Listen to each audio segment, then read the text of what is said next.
Good evening there, everybody. What is happening? Hopefully, y'all are having a wonderful day today. So, when it comes down to it, I thought, of course, that I would talk about the fight that ended up happening between that of Mr. Soul Canelo Alvarez and William Scull. And for those of you, of course, that did not see what ended up happening or did not see the fight or did not see the results, Canelo Alvarez, of course, won by that of unanimous decision, of course, to become once again completely undisputed in the super middleweight division. And of course, also to become, I believe, now a two-time undisputed champion.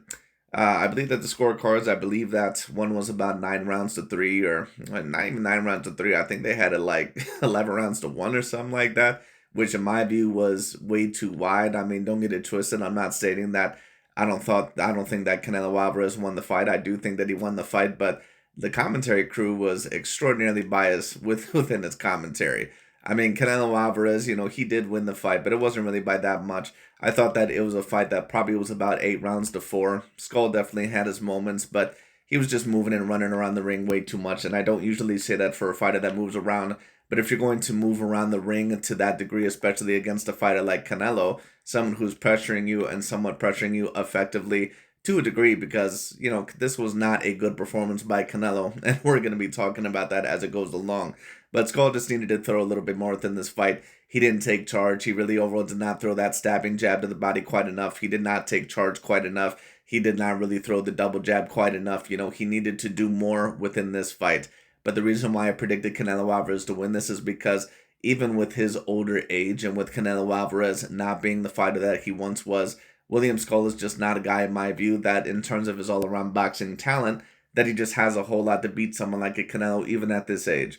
But that being stated, because of course the fight that now people are going to be talking about is going to be the up and coming fight between Canelo Alvarez and Terrence Bud Crawford, and I'm not really quite sure how much motivation there really is going to be to see that fight, because both of those fighters, although they're probably still both on the top 10 pound for pound list, I think that it's very obvious that neither are really in their prime anymore. When I took a look at Terrence Bud Crawford in his last fight against Israel Madrimov, he looked slower. He looked more lethargic. He looked like a person that didn't have the same level of power anymore. But Canelo Alvarez somehow looked 10 times worse. Canelo, and I've been telling people this for a long time, Canelo is only 34, I believe, right now. He's going to turn 35 sometime in July. But Canelo Alvarez, once again, he's been fighting professionally for 20 years. So Canelo Alvarez has more wear and tear on himself than someone like that of a Terrence Bud Crawford, or even someone like a little bit older, like a Usyk, someone who's about a 38-year-old. He has more wear and tear on himself than some of those fighters, and I think that this pretty much proved my point within this fight tonight. Canelo Alvarez had very little ability to actually do what he actually wanted to do within this boxing ring. Very little amount of the time was he actually working off of his jab, which is one of his main weapons when he uses out of a fight. And Canelo's offense has really become a little bit more, I'm not going to say completely one dimensional, but definitely less nuanced and less varied as he has aged as a fighter, which of course is something that's a little bit normal, but he leads with that left hook all too often. He always kind of did that in the first place, but he even does it even more now because it's one of his main punches that he knows that he can land, or that he knows that is going to hurt the opponent. So, of course, he likes to throw it. One of the few punches that he now throws, and it was missing a lot against William Scull. And just to talk about against, that potential fight with that of a Terrence Bud Crawford, if he does throw that against Terrence Bud Crawford, and if Crawford is in good conditioning and still has a little bit of spark left within his career, there's a very big possibility that Terrence Bud Crawford can beat Canelo Alvarez. And I stated that in order to absolutely pick someone within that fight, I was going to have to see how Canelo Alvarez looked within this fight. Because I've always told people this, Canelo is not someone that is as big over Terrence Bud Crawford as many people would like to believe. They're more similar in size than what a lot of people really like to let on. Now, don't get it twisted. Is Canelo still bigger than someone like a Terrence Bud Crawford? Probably by about 2 weight classes in terms of weight. Yes, he is. But the thing is that Terrence Bud Crawford is a guy that could easily fit at the 154 to 147 pound weight class at his absolute best. And Canelo was someone that, he can fit at 168, but he really more belongs at the 160-pound weight class, especially with his his 5'7" to 71-inch arm reach frame. That's really more where he belongs. But taking a look at this fight, this was one of the worst performances in Canelo Alvarez's career. He looked slow. He looked lethargic. He looked like he had very little areas of attack, or he didn't look like his game was anywhere near as nuanced as what it was. For those of you that compared Canelo Alvarez to when he was fighting guys like Danny Jacobs or Billy Joe Saunders or Caleb Plant or even Gennady Golovkin, Canelo had so much more rhythm within his step. He had so much more movement. He used his jab a whole lot more. He would get out of range a little bit better. Here he just looked completely, very limited. He looked a little bit more one dimensional. He pretty much was coming forward. His head was not moving as good as what it needed to. Now, certain people would say, well, maybe it was the movement of a William Scull. I think that it gave him a little bit of trouble, but I think that had this been a Canelo from even a few years ago, that this probably would have not really gave Canelo Alvarez any significant trouble. Because it's not like William Scull was really setting up that much in terms of his movement, like what a Araceli Lara did, or even a Saunders, or certain other fighters that Canelo Alvarez had fought. But Canelo was just so lethargic and so slow. He looked like a 45-year-old man in this fight tonight. He was absolutely awful, in my personal view, at least compared to his regular standard. So the question now is that how is that Terrence Bud Crawford versus Canelo Alvarez fight going to go down? I'm not really quite sure, because Canelo Alvarez, he threw probably the least amount of punches that I've ever seen him throw within that of a professional fight, at least a title fight within that of his career.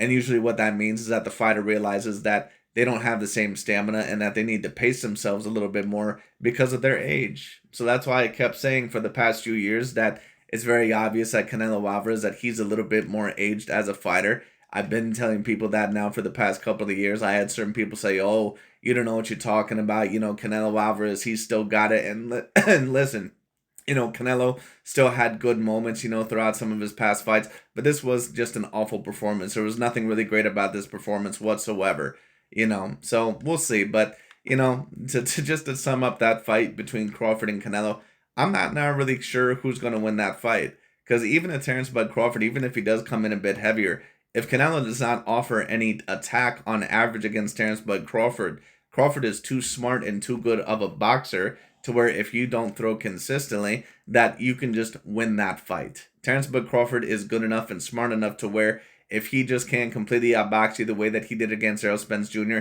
he can beat you off of activity and off of sharpness.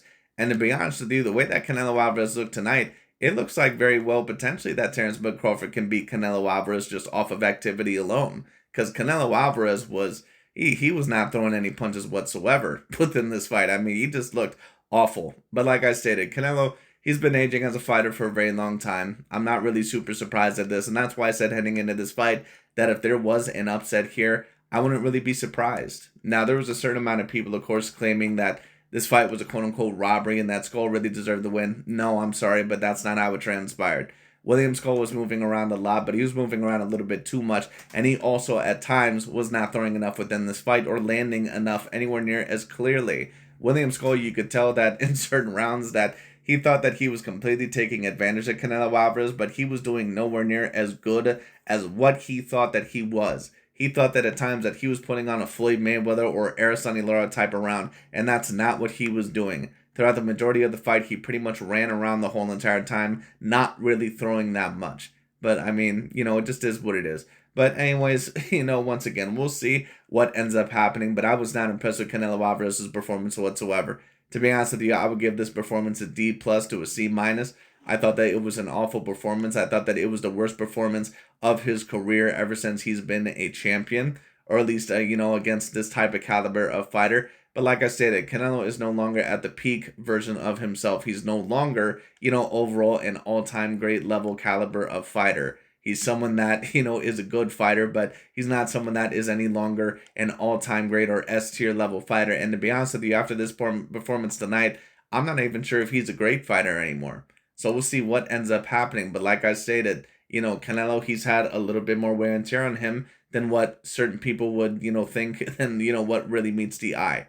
But, it is what it is. But anyways, that pretty much is about it for today. We'll see where this Canelo versus Crawford fight goes. But in terms of that fight, Canelo, if he was going to beat Crawford, he's going to have to be a lot more active. Because he's not going to want to have that fight to where Crawford is going to be on the back foot the whole entire time, throwing more than him and using that great jab of his. And on top of that, being more active in Canelo fights like he did tonight, just trying to get Terrence Bud Crawford with 1 or 2 shots every once in a while. That's not going to work. He's going to have to be more active. He's going to have to work behind his jab. he's going to have to try to go to the body, and he's really going to have to try to pressure Terrence Bud Crawford and worry him. And he's not going to be able to do that, at least if Crawford comes in good shape, which he always does. But if Crawford actually is good at that weight and isn't too lethargic and slow, then that means that Terrence Bud Crawford will have an advantage over Canelo Alvarez because he's already going to have the height and reach. And on top of that, the weight may even make Canelo Alvarez slower.